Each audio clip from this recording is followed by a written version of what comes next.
when you hear them start playing, everyone in the room, their feet will start tapping and their heads will start nodding. If you can play the rhythm part to a song, you can play the lead.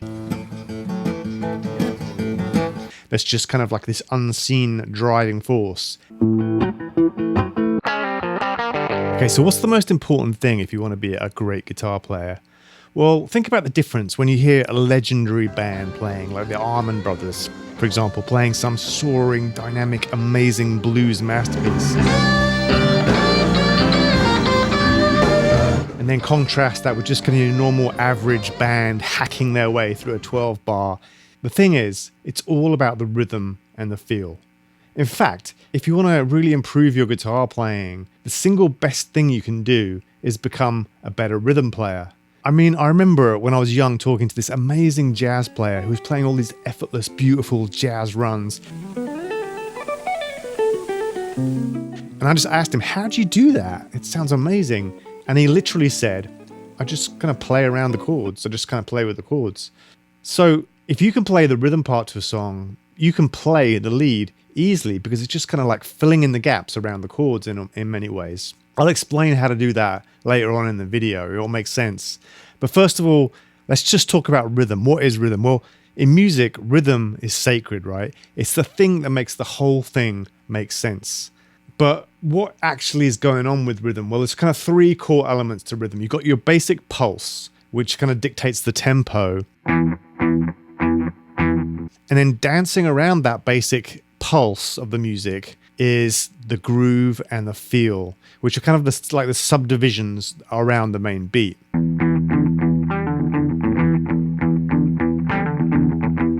But it's not just kind of pure math. The feel is created from subtle amounts of like swing and groove and nuance and punctuation. And all that is unique to different kind of styles of music. So for example, Latin jazz music.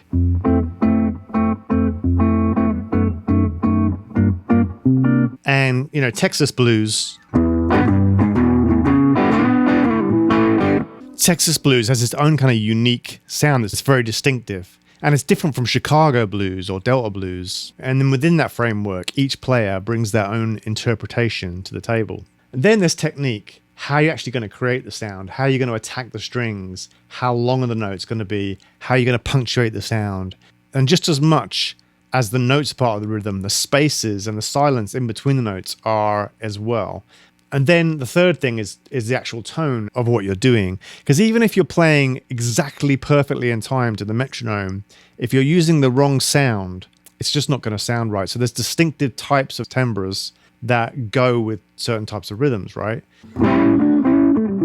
So playing in time isn't just about being a slave to the metronome, even though the metronome is really important. I like to think of the metronome as like your friend or your bandmate. What it is, it's about tuning into a specific type of style of music and then assimilating those rhythms and those grooves and incorporating those techniques. So for example, when you think about Stevie Ray Vaughan, right, you're thinking about this wailing, passionate, crying guitar.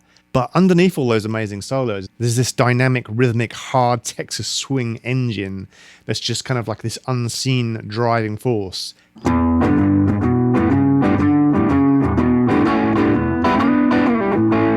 So, I mean, if you listen to him here, just listen to how cool this little rhythm is that he's playing here.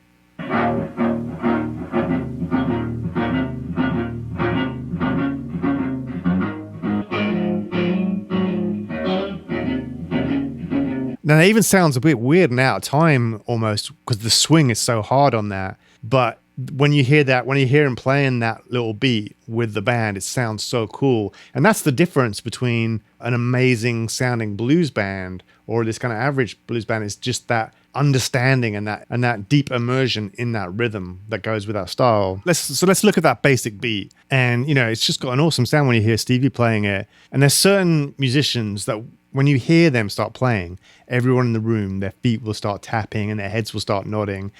And it's because they're masters of a particular groove.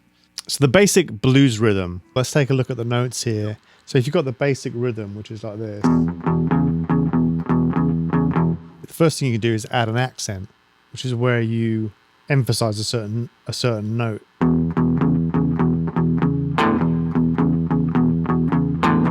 that. There's lots of ways you can do that.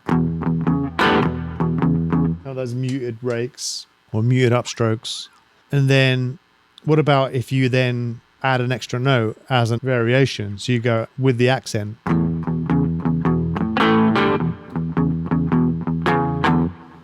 And then what about if we took that little slide up there and turned that into a chord?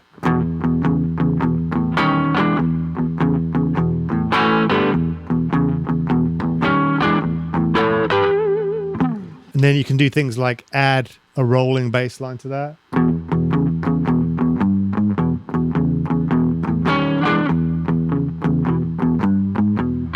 So you can see once you've got that basic rhythm down, you can start to make it sound a lot more interesting and a lot more dynamic. But how do you make it sound good, like Stevie?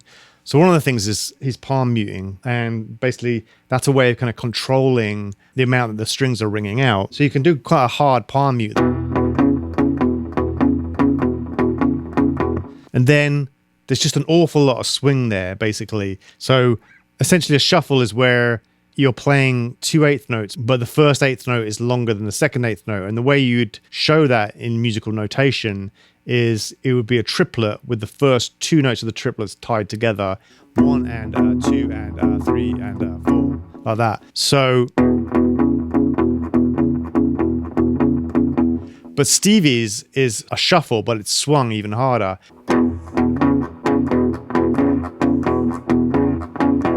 But there's lots of ways of playing that kind of beat. Like if you listen to Chuck Berry playing that same beat, here he is playing it in Johnny Be Good.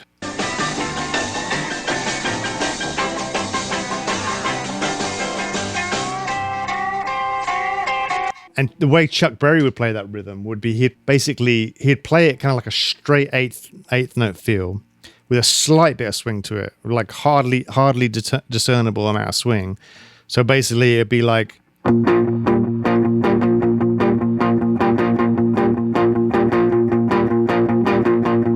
he'd play it like that, and what that would do is it would place the emphasis on the backbeats. Now what's interesting is, so he'd be playing it kind of straight like that with a tiny bit of swing, and then the drums would be swinging a lot more.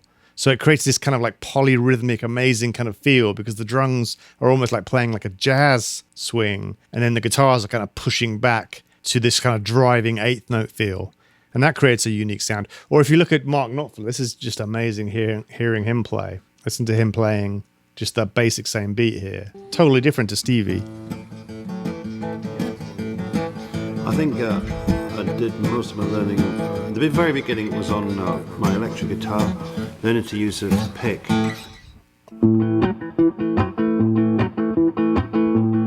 And that little rhythm pattern is underlying so much of Dire Straits' music. Even it's kind of like, again, that's kind of like the engine that's driving Mark Knopfler's playing. And it comes from Chet Atkins. Like Chet Atkins would play these. So you have this kind of like clawhammer, Travis picking thing going. And then Mark Knopfler used that same thing too. And that would be just, over his rhythm playing. Like that. But even on stuff like,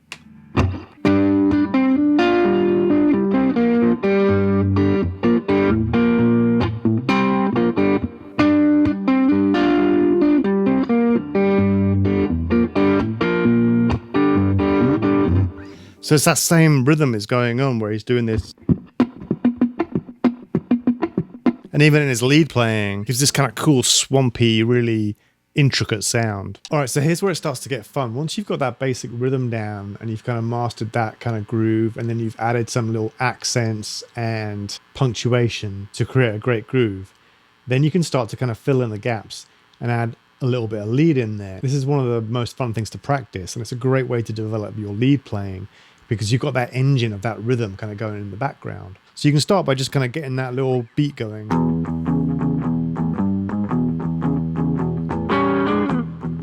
And then start to just kind of put in some of these fills, right? Think of them as fills to start with. So that's a good one, just lifting your finger on and off. That's the classic kind of Muddy Waters thing. Then you expand that. Just on the second string there, just adding that little kind of bend in there. Same thing on the first string.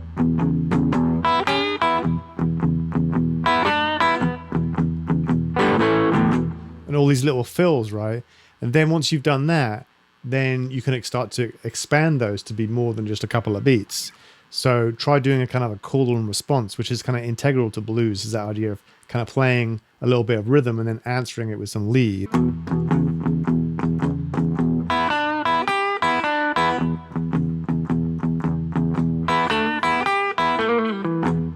So when you're playing those lead licks, it's kind of like in the background, that rhythm kind of keeps playing and it keeps everything kind of nice and synced up. And then you can start to kind of move around the guitar. So take those same type of ideas, but instead of playing it just down here in first position, maybe moving up to the middle of the neck, and you can just kind of get that little rhythm going.